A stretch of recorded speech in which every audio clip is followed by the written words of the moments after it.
Hey, how's it going, everybody? It's RC Maxwell here from the Back to 12 podcast. Before we get today's video started, I've got to ask you to do a couple of things for me. First and foremost, like the video if you're enjoying the content. And if you haven't already, really speaking to that 61% of y'all that watch these videos and don't subscribe, hit that subscribe button. What are you doing? We're giving you the latest breaking news and rumors surrounding Texas Tech football and men's basketball all year long, right here on your one-stop shop for everything Texas Tech. Of course, I'm talking about the Back to 12 podcast channel. Now, I hope everybody had a great NFL weekend, NFL draft weekend, I should say, as Tyree Wilson was the lone Red Raider drafted, number 7 overall, but there were a few others signed as undrafted free agents. We'll talk about that in a video tomorrow as those still continue to trickle in a little bit. But in today's video, I want to talk about Texas Tech men's basketball. Give you a weekend recap of some of the guys they've reached out to. But I figured we'd have a little bit of fun because, well, it's not gonna be May anymore. Shout out to NSYNC and JT. No, it is May. It is May 1st. That means summer is right around the corner. And I want to hear from you guys down in the comment. What is your favorite summer activity? All right. Going a little off script here today, but I want to hear from you guys.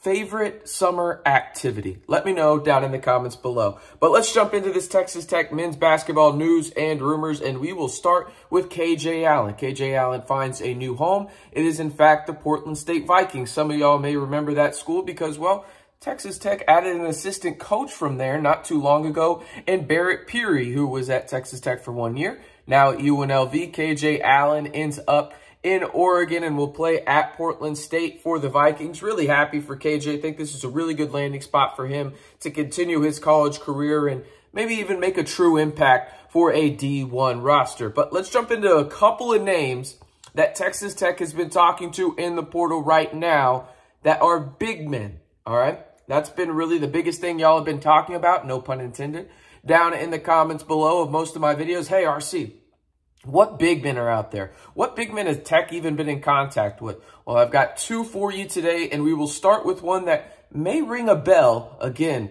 no pun intended. The dad jokes are just on another level today by me. Of course, I am talking about Jimmy Bell Jr., a 6'10", 285 senior from West Virginia. That's why the name may ring a bell. He averaged 4.8 points per game last year, 5.2 rebounds last season at West Virginia in his lone season in Morgantown. Actually played at the University of St. Louis before that. So this would be his 4th year, and he is just an all-around massive dude.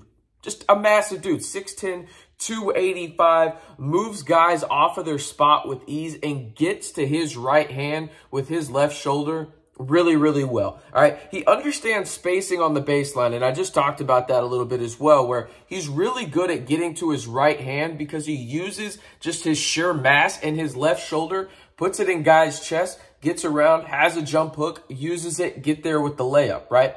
He uses his size really, really well. But I think also an underrated aspect of his game that I noticed on film, and I will admit, it wasn't consistent, but you saw glimpses of it for stretches. It was how well he is in terms of spacing, right, when it comes to the pick and roll. Now, he's not the most fleet of foot. He's, not the most athletic guy in the world in terms of going over the rim and playing above the rim, but he knows his game really well and uses his body well to create space and finish through contact. And I noticed that on the pick and roll where he was a pretty solid player. And on the pick and roll as well, he's a solid roller. And what I mean by that is he's not going to be a guy that's going to pop out and shoot a 3 for you. He's not even going to really shoot a mid-range jumper. He's probably a guy that's going to play 12 feet in, and maybe that's generous on my part, probably closer to 10 feet and in. Just have a little bit of touch around the basket and absolutely crash the boards when necessary, right? And the thing that really stands out to me in terms of crashing the glass for him is his offensive rebounding rate. He had a 15.7% offensive rebound rate last year at West Virginia. That's pretty damn good if you ask me. Now, there is some negative to his game, and it's the turnover rate. He gets lackadaisical with the ball and has some issues with turnovers. Okay, let's just say that. A 24% turnover rate last season. And again, really what it comes down to is this. He tries to do a little bit too much on certain aspects of it. Defensively, he's seen. I'll say that, right? Like, you have to know where he is at all times. As a 6'10", 285 guy, there's not going to be a lot of guys that want to go finish through him in the lane, right? But he crashes the glass with authority, has good box outs when it comes to rebounds. Probably not going to want him on the perimeter. His footwork is good for a big man, but he just doesn't have that agility quickness to make up a step or two with his size, even with a guard being his primary defender, or in terms of he's primarily defending a guard in terms of a switch set. So outside of that, but I think he'd be a solid addition for Texas Tech. He's a guy that I think would play solid role minutes and make an impact for Texas Tech as a big. And you know what he is in the Big 12. And that's something that I think can't go unsaid. So before we get into the next guy, let me know down in the comments below a simple Y for yes, N for no. Would you like Texas Tech to get, well, Bell?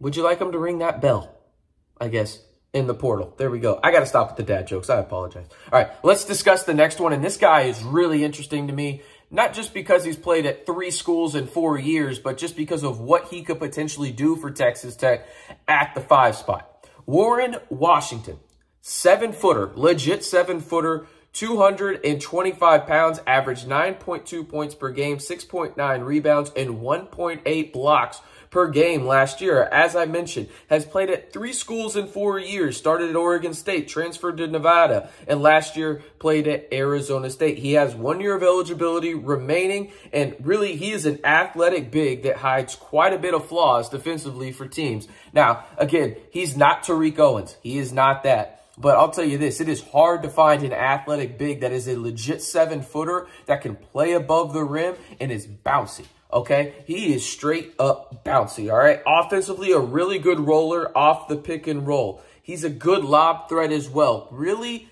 off the pick and roll, that's one thing that I noticed in terms of his patience watching the film was he was patient, not in terms of just beelining it towards the rim when it came to a pick and roll opportunity where, hey, there was maybe a little dribbling, a little probing opportunity in terms of trying to find it with the point guard. He found space really well, went above others, and really also had a little bit of touch on the float game as well if he couldn't get to the rim. That stood out as well. Really good hands for a big man, always accessible. Don't like the fact that he power dribbles sometimes off of the rebound sets, but hey, it is what it is. He needs a couple extra steps, right? All right, solid passer from the top of the arc, 1.6 assists per game last year as a big man, just really looked over the defense. I will admit, though, there is some flaws with that because, well, he had 1.5 turnovers per game last year. And most of the film that I saw, it wasn't off of passing. It was trying to get a little bit maybe overzealous when he was on the block and he didn't see the double coming and just had it simply stripped away from him. Some of that was miscommunication from the Arizona State players around him, but also he was just trying to do too much at times, right? Runs right down the middle of the court when it comes to a transition opportunity, has his hands seen, always right there where the point guard or the ball handler can see it, and he is not afraid to hammer one down on you, right? Defensively, he's long and rangy. I think he can guard 1 through 5 on the perimeter. I'd much more prefer if he was guarding, 3 through 5, just because that probably allows you to be closer to the rim most opportunities, right? And I think that he's a guy that really can deter guys from coming into the lane and getting easier shots. I think he can really make things difficult for guys. And again, 1.6 blocks per game proves that. He helps in a position or makes up a step in defense because of his size. He's got good feet, right? But he's not the most quick guy in the world or the fastest guy in the world, but he makes up with it with his athleticism and taking proper angles where he knows that he can get his long, rangy length involved in a play. And that's something that stood out defensively in terms of why he got so many blocks, and also guys were trying to force it on him and he just wasn't having that. He would be a plug-and-play starter at the 5 position for me for Texas Tech right now today. I truly believe that. Again, 1 year of eligibility left. I think he's a guy that would be really, really good in a Grant McCasland system that is screaming he's going to be high volumes of pick and roll, which makes a lot of sense with the current roster, right? I think he would be a perfect guy for that Warren Washington, and hopefully Texas Tech can land him and get him out to the 806. So I'll ask you this. Like the video if you would like Texas Tech to sign either Jimmy Bell Jr. or Warren Washington. Obviously, sign is probably a little too strong of a word. Land the commitment of, because these guys are going to be highly coveted out in the portal, and I think that they're both really solid potential options for Texas Tech when it comes to adding another big to the Grant McCasland Year 1 roster. All right, I'm going to wrap it up there. I am RC Maxfield, reminding you, if you want to be a part of the fastest growing and most interactive Texas Tech community here on YouTube, you know what to do. Hit that subscribe button to stay in the know right here on the Back to 12 podcast channel.